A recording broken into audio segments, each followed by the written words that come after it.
Hi everybody, this is Kevin with Texas Yardman and More, and today I'm doing a video on how to fix a faucet head on my Delta kitchen sink.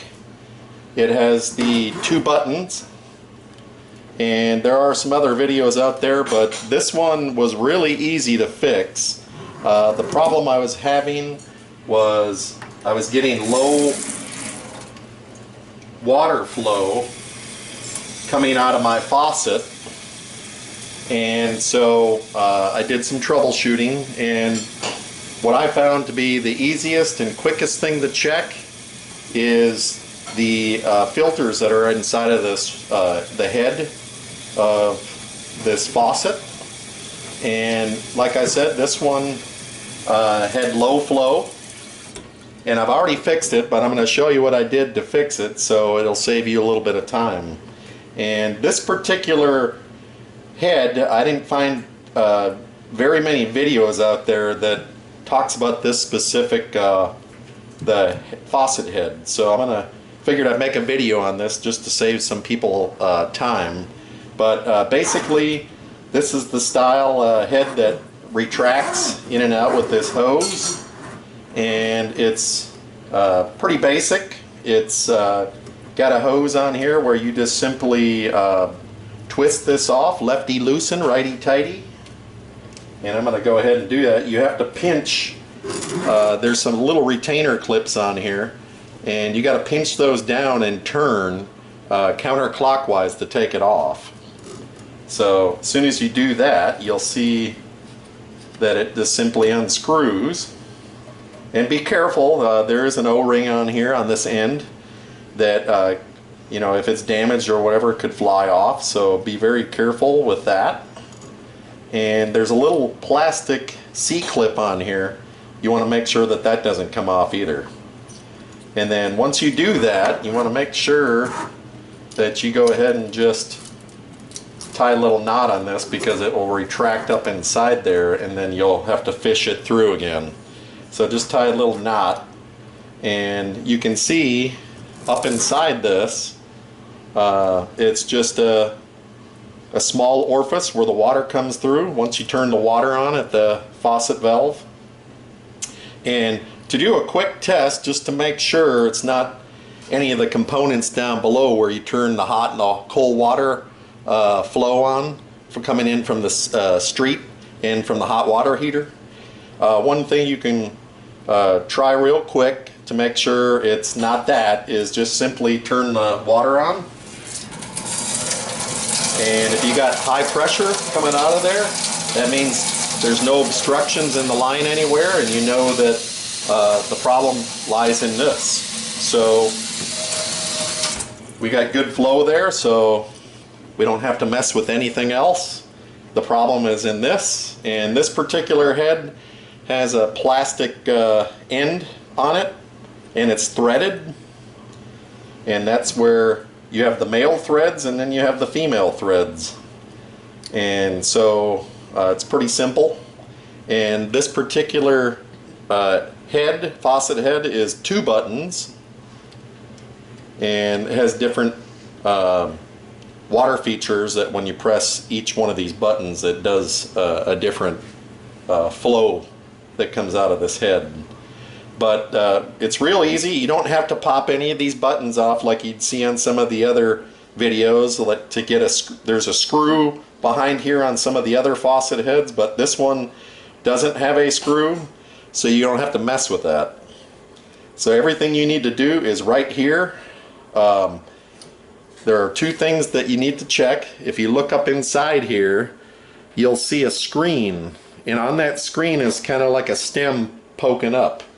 And one of the tools you're going to need to take that out to check to see if maybe hard water deposits have built up on there, or if there's some type of obstruction, is to take like a little needle nose and just simply grab the end of that stem and pull it out.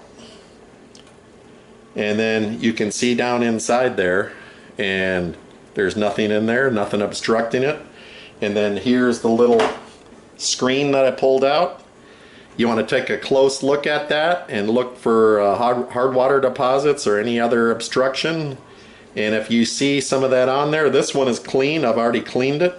One of the little tools you can do is go to a dollar store and just pick you up a toothbrush, or at the grocery store, very inexpensive, and just be careful, and you can scrub this with some water and maybe even a little bit of a cleaning solution to get that to where it's showing nothing but the screen.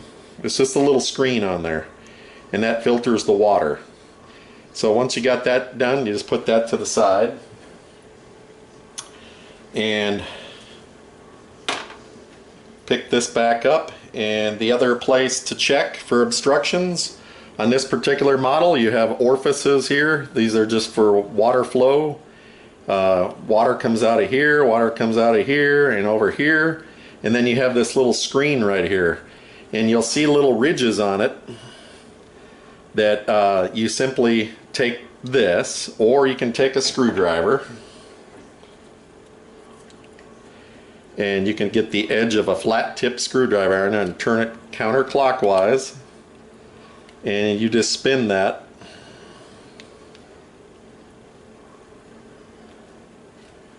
like so until you can feel it loosen up, and then eventually it'll be so loose you can just spin it off with your fingers. And it's just a plastic water filter.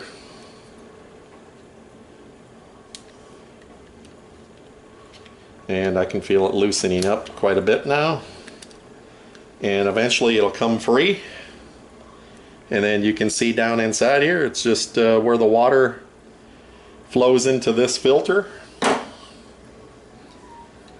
and there's the back side of it.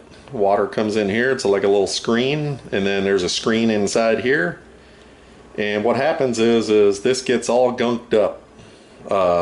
We have pretty bad hard water deposits in our, or I should say hard water where I live, so periodically you have to take this out and clean it. And you can use the toothbrush on this with some hot water, warm water, or whatever you choose, whatever you can tolerate, I guess, and you just scrub this up, and all that mineral deposits will come off. Another thing you can do is the head on this will get gunked up as well, and so you would just simply use the brush on this as well. And one of the products I like to use, it's probably a mid-level cleaner, is CLR, and I use this to cover the head by submerging it into a container. And what I like to use is just save you up an empty water bottle. Take the scissors and just simply cut it. Just cut the end off so that you can have access into it. And you can even just cut this a little bit shorter if you want to, which I'm going to do. So there you go, you got the bottle, and this head fits in there perfectly. You just simply push it down in there, but before you do that, I'm going to pour some of the CLR into it. And you don't need very much, maybe an inch of CLR. I mean, this stuff can get pricey, so you don't need a whole lot. That's why I like to use this container. And you just simply let it sit in there.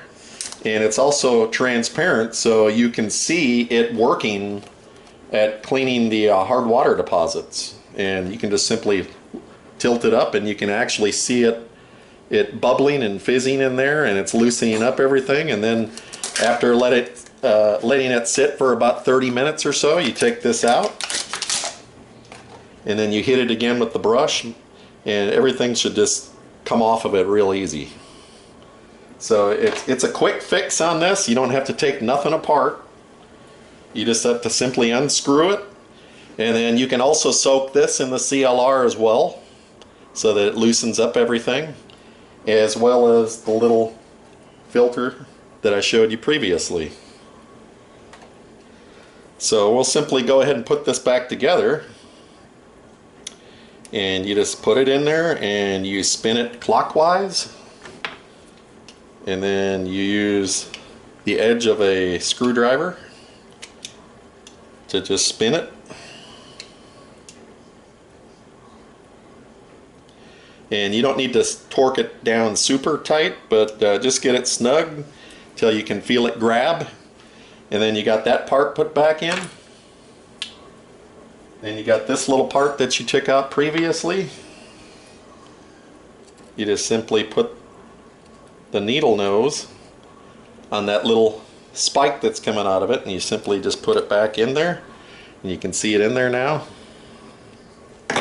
And then we're going to go ahead and put this back on, and it just simply screws in clockwise, and you'll hear it click.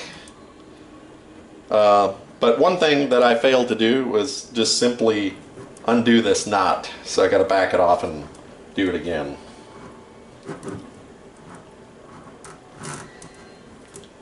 Or I could just do this. Just simply pull it through.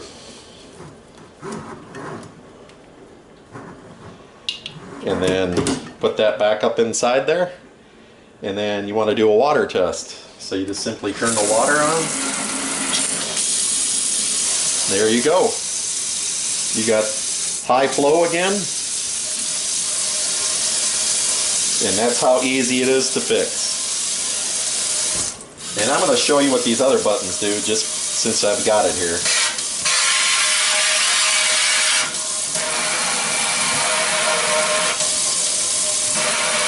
So it's really 3 different settings. You got the high flow, you got the streamed pressure flow, and then you got that flow. So there you have it. It's very easy to do. Takes you maybe 5-10 minutes at the most, and you don't have to really take anything apart on this head other than to unscrew the filters and take the filters out. Hopefully this video will help somebody, as I had to figure it out on my own, but somewhere out there somebody doesn't know how to do it. So I hope you like this video. Please subscribe to my channel, it helps me. And if you want to be notified of my next video, just hit the notification bell in the upper right hand corner. Thank you for watching, and have a great day.